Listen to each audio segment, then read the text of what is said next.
I told you guys I'm going to try and do more things with my YouTube channel. So I have started something we're going to be called It's Bigger Than Me. So I'll be coming here pretty regularly, and I'll give you the times and dates and that you can come and catch us here. So my first guest for the first episode of It's Bigger Than Me is Miss Prissy P. Hi. Hey, gang, gang, gang. Hey, guys. I know y'all are already familiar with who this beautiful lady is, but do you want to share with them more where they can find you and who you are, what you're doing? Hey, girls. Well, today, we're on Chitoka. I'm super excited. I do have YouTube. My name is Prissy P on YouTube, and my Instagram is Love Prissy P. I am, I do all things fat girls. I show you my day-to-day life. I do challenges. I do vlogs, all that kind of stuff, just fun. And like I said, fat girl life. Okay, so like I said, my show is called Bigger Than Me, and what is basically is that in this journey of weight loss and transformation that I have been going through, I have found that it's much bigger than myself. You know, when God is doing something with you, and it's a testimony for other people too. And so I have found that so many people have been inspired by our story, my family, and our story from TLC's Family by the Ton, and so I want to just meet up and connect with people who have found who've gleaned something from our story and just where they are in their journey and what they're doing in their lives. And because it is much bigger than me, it's bigger than us all together. So, what you don't know is that I have been a fan of yours before the show. You had a video out called Big Girl Movement. And anytime I see big girls confidently representing and doing their thing, I was like, yes, go girl, go girl. Yes, sis, do that thing. So I have been following you from that, and I was like, yes, hopefully one day I'll get to meet her. Yes. And look at God. Here I am. Look at God. Here. I mean, who would have known that she was a follower of me and I was a follower of her? Yeah, so it's a mutual love and respect each other. Yeah, God do things like that. Yes, that's how he do it. He does do it. Amazing. Yeah. But, so in your, like right now, you're a social media influencer. Okay, so y'all new to all these terms, so but we're gonna get her hip. She's gonna hook me up, teach me how to do this thing. So, have you found in this journey as an influencer that people are reaching out to you, just like I was sharing with you that I was inspired by you, and so what is that like? How does that feel? It just makes me feel, I'll be overwhelmed a little bit because I'll be like, wow, little old me, that I'm just simply sharing my life in day to day. So many people say, I can't believe how confident you are. That's all I hear in my DMs and messages, confidence. Where did this fat girl come from with all this confidence and this personality, and she act like, I'm a boss. Okay. I feel like I'm just a boss head chick in charge, and I'm doing my thing, but it shows. The light shows. Everything that I have shows, and this is really me. Like, what you see on camera is what you get. But you guys reach out to me, and I just feel like I have to allow God to continue to use me. If He using me to help you inspire someone, that's what I'm supposed to do. I love it. I'm thankful. Yeah. And I kind of found that's the same thing I found with it too. I think in starting my journey, that was one of the things that I knew would be a part of it, that other people would see it and find some light.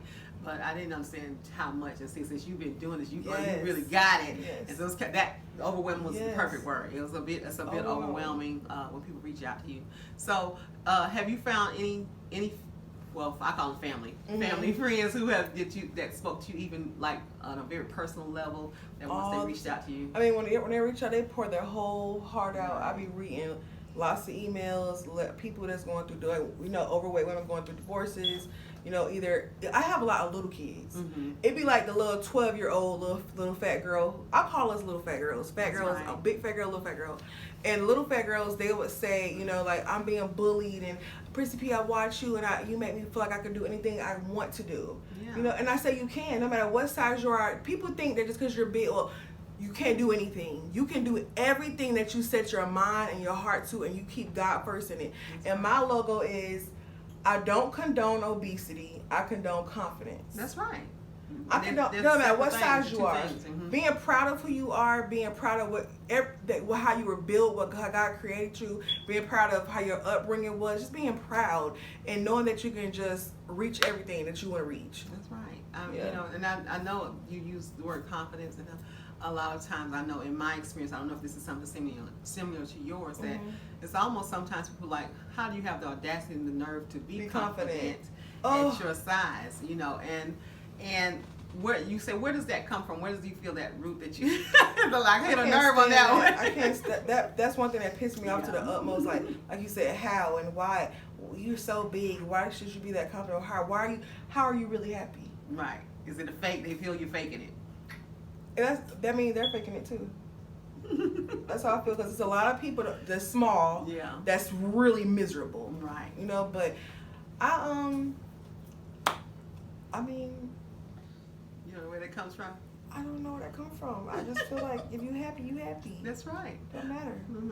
So I know for me, a lot of my, I guess the confidence comes from my groundedness in what I believe in.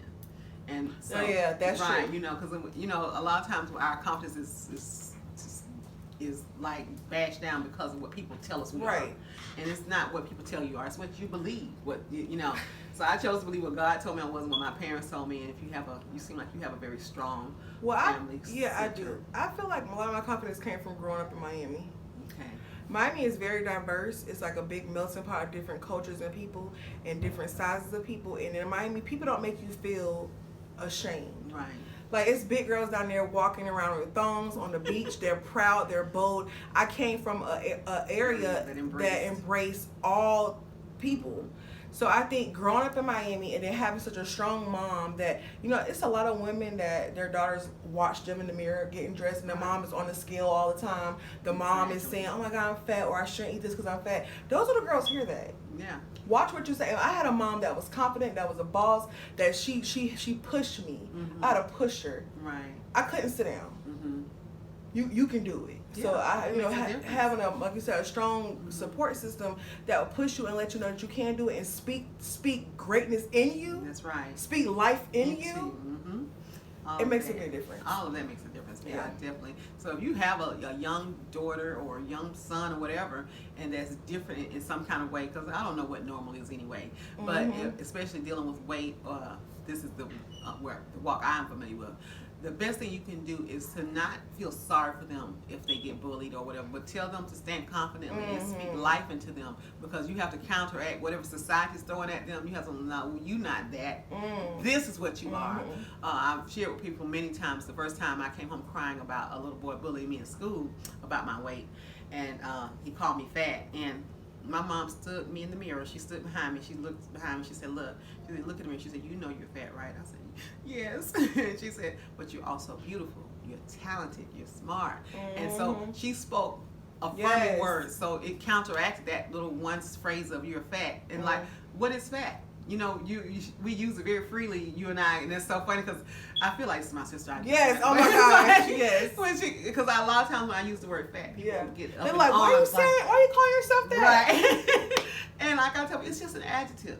It's just an adjective. It's just a word that describes the parameters of my body. But Chitoka, you know what though? Like that moment that your mom had with you in that bathroom in the mirror, and she asked you, did you know you were fat? That is exactly how I live every day, knowing who I am. Right. Because when you know who you are, nothing that you say, they say can hurt you. Right. That's right. Because you can, if it's not affirming what you already know about yourself, you can say, no, that's not who I am. And if it is who I am, you know. You know. I don't know. Just keep talking. Okay, so that's my little niece. She had a little moment, but yeah, when you know who you are, you know it's you have to. But see, that's that confidence of standing in that knowing and the knowingness of who you are, and it allows you to be able to say, you know, I reject what you're trying to tell me I am, and that's with anything. I don't think it's just with being overweight. I think it's with any difference. If it's a difference in your limbs or a difference in your skin color or, you know, whatever it is, you know, that people will try to tell you that there's something wrong with it. There's nothing wrong. God created us just the way we're supposed to be. So you mentioned your YouTube channel, and you also mentioned, we talked about, you said something about people in divorce. So you are married. I am. I'm a married fat girl, and I know that some people don't think it can happen. It's a lot of people that come to we have a couple shared on the 2 car PR gang, and people are like, it's no way he loves that fat girl. But little do you know, me and him been together since we were in high school. This is like, this ain't just we just met. You know, we've been knowing each other since we were young, very young. So we grew together.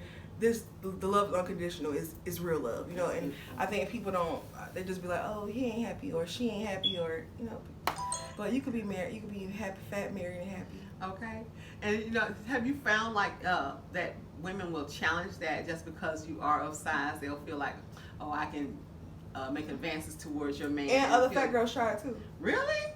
Other fat girls would come at him, and I'm pretty sure I had a couple, probably some skinny friends back in the day that probably tried it, or girls I went to school with who knew I was with him or whatever. But they'll try it. They'll try it. You can try, but you know, will not prevail. Yeah, but that goes for anything. I mean, I was size you are, if a man don't want to be kept, you're not gonna be kept. That's right. True. So ain't nothing that you can really do about it. You just move on. True. So you didn't have to really go through a lot of trial and error with dating because you guys dated from a very young age. Well, yeah, that's true, but also I went through a thought stage. You know, I think every person does. You go through a thought stage, and I have had my share of being hurt and heartbreak. Okay. I'm sorry, y'all. That's okay. I had my share of being hurt with heartbreak and stuff like that. So, yeah, I went through some stuff.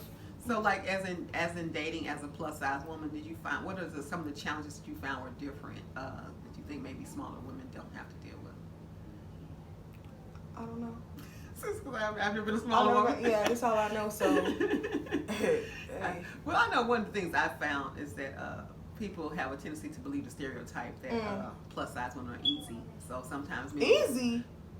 It's just, you know, that's what they. He better bring me a burger, his check. He better pay a couple bills. It ain't that easy. It's not that easy. So, you know, if you have the challenge of people coming approach you with that mentality of thinking that. So. Well, I ain't easy because he gonna have to cut a couple checks. He gonna have to take me out. Me and my mama pray. We gonna have to read the Bible together. Okay, it's a whole list. All that. Yeah. But yeah, they do say that. They do feel like, oh, you know, she fast. Want to get me a quick little, you know. Mm-hmm. But all fat girls ain't easy. Okay. But you have heard that this one comes from that space. So far as like people feeling like you take care of him, and oh my gosh, you get that a lot. That they feel big girls they take care of grateful their to man. have somebody. Oh, they pay for a man. Yeah, you get that. Yes, I have. The expression on her face says it all. Yeah. Says it all. People are a trip. Yeah. So, are there any other stereotypes that you found that you come up against and that you definitely don't fit into that box? I mean, mine's just basically just like I said, just saying that we can't do nothing. Mm-hmm. Like we're nothing. You'll never be nothing. Like I had my dad. We're probably gonna see this nothing. My father's side of the family. They were very negative. Because I was always a fat girl. They would say things like, "Oh, she would never walk. She would never get a job. She would never be married. She would never have kids." So I have my own family being negative towards me. You know. Mm-hmm. So when people, it's just like, okay, if my own family could do it. Right. It makes you feel like anybody. So. Yeah, it's whatever. But I'm the type of person that you may say this, but my God says this. Hallelujah. Glory. Yes. Your faith. Yeah. That is what sustains you. Yes. I don't know. Is there anything else that you want to share with the people and let them know what's going on with you? Anything upcoming events or? Only thing that I'm working on. Well, I'm always working on something, but I do have a sunglass business. Like I shared with Chitoka, that my mom is on dialysis. She's in need of a kidney, and me and my brother started this company called PD Shades, where we sell sunglasses for men and women. And they're very reasonably priced, but 20% of the proceeds go to my mom's kidney fund and to also help other transplant recipients that we know. And we have a nonprofit called Transplant For that we're trying to launch and get going. So if you are a transplant recipient or have a loved one, please email us so we can try to do fundraisers together and things like that. But like I said, our website is pdshades.com. That's P as in Precious, D as in Demetrius, Shades with the S.com. And we have cute sunglasses, and I'm a YouTuber. I like to have fun, and that's pretty much all I got going on right now. Okay, well, sounds like a lot. It's like all you got going on. And y'all, she gonna hook me up and teach me the ropes, so you'll see more videos from me, and we'll definitely be doing a continuing series of This Bigger Than Me. Yes. And thank you for joining us today and hanging out with me and Prissy P. All right? All right. Love you guys. Bye, Taka Rockers. Yes, bye, Taka Rockers.